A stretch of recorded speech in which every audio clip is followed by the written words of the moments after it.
There's something strange that happens in almost every relationship. Someone gets closer to you. They text you every day. They laugh at your jokes. They seem genuinely interested in your life. For a while, everything feels effortless. Then, something changes. Their replies become shorter. The conversations become colder. They stop sharing things they used to tell you. And eventually, it feels like they're slowly disappearing. Most people think they already know the answer. They lost interest. They found someone else. They never cared in the first place. But what if none of those explanations are true? What if pulling away is sometimes a sign that someone cares more than you realize? It sounds impossible. Why would someone create distance at the very moment they begin feeling closer? Psychologists have been fascinated by this question for decades. Because the human brain has a strange habit. When something starts becoming emotionally important, it doesn't always move closer. Sometimes, it does the exact opposite. It steps back. Not because it wants to leave. Because it's trying to protect itself. Think about the last time you almost lost something important. Maybe it was a relationship, a friendship, or someone you truly loved. That experience changes your brain. Without realizing it, your mind starts connecting closeness with the possibility of pain. The closer someone gets, the more they have the power to hurt you. And once the brain learns that lesson, it never completely forgets it. That's why two people can experience the exact same relationship, yet react in completely different ways. One person becomes more attached. The other becomes more distant. Not because their feelings are weaker, but because their fear becomes stronger. Here's what's fascinating. The person pulling away often doesn't understand why they're doing it. They simply feel an urge to create space, to slow things down, to protect themselves before anything can go wrong. And this is where most relationships begin to fall apart. Because one person sees distance, while the other person feels fear. From the outside, those two things look exactly the same. But psychologically, they're completely different. And the first clue is hidden in something almost nobody notices. So, what is that hidden clue? It isn't what they say. It isn't how often they text you. And surprisingly, it isn't even how much time they spend with you. The first clue is how they behave immediately after feeling emotionally exposed. Imagine this. Someone finally tells you something deeply personal, a childhood memory, an insecurity, a fear they've been hiding for years. For a brief moment, they feel closer to you than ever before. But the next day, they become unusually quiet. They take longer to reply. They seem more distant. Most people see that change and immediately assume the worst. They regret opening up. They don't like me anymore. They've changed. But psychology offers a very different explanation. The brain doesn't only fear rejection.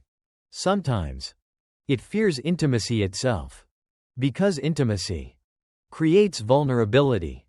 And vulnerability creates uncertainty. The more someone means to us, the more we have to lose. For people who have experienced betrayal, abandonment, or emotional pain in the past, getting close to someone can trigger an unexpected alarm.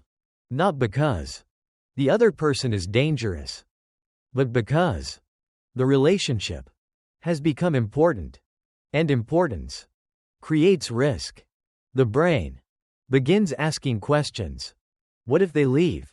What if they disappoint me? What if I trust them? and end up getting hurt. Again? Notice something. None of those fears are based on reality. They're based on possibility.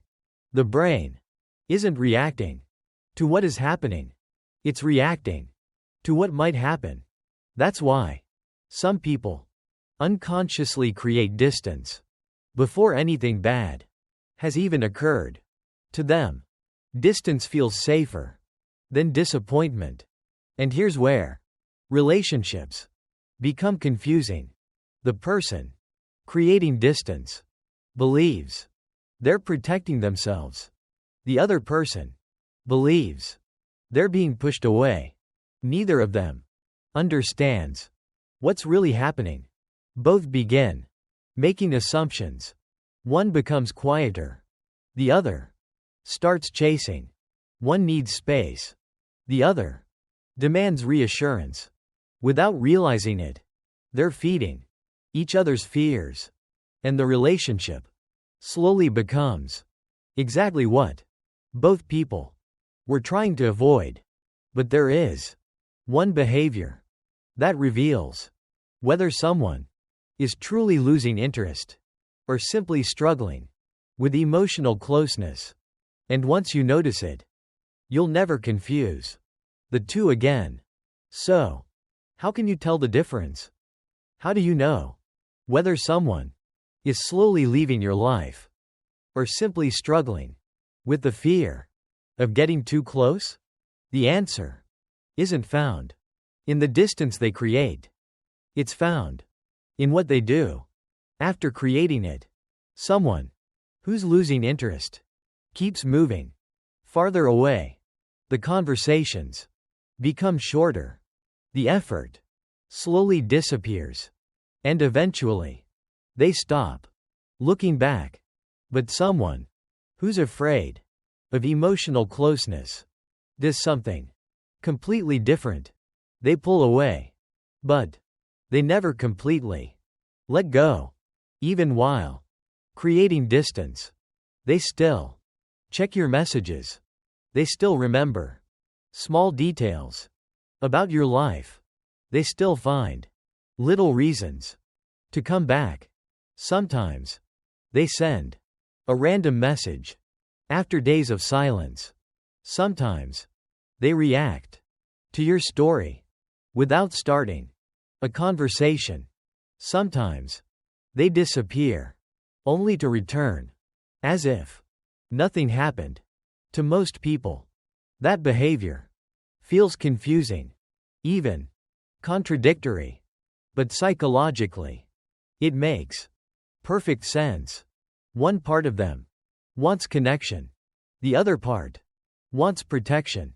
And those two forces are constantly pulling in opposite directions. That's why they move closer, then farther away, closer again, then farther. Once more, they're not playing games. They're fighting themselves. Unfortunately, this is the moment when many relationships fall apart because the other person usually reacts with fear as well. If they're pulling away, I should pull away too. Or worse, they begin chasing harder, demanding answers, seeking reassurance, trying to force the relationship back to where it was. But pressure rarely creates safety. It usually creates even more distance. Here's the irony. The more someone fears losing a meaningful connection, the more likely they are to behave in ways that accidentally damage it. Not because they don't care, because they care so much that losing it feels unbearable.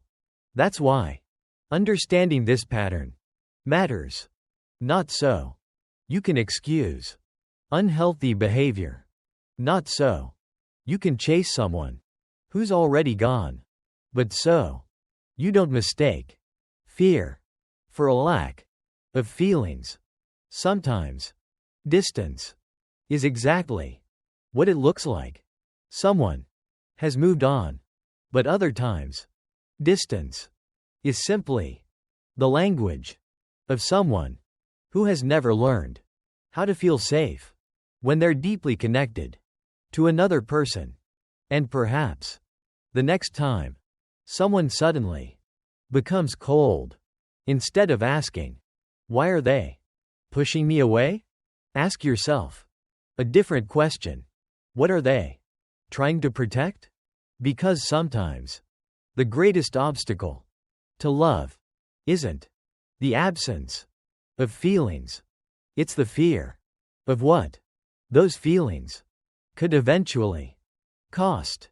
And once you understand that, you begin to see people differently, not as puzzles to solve, not as enemies to fight, but as human beings, quietly carrying invisible wounds that shape every relationship they build. Because in the end, people don't always run away from the person standing in front of them. Sometimes they're running from the pain they're afraid of feeling again.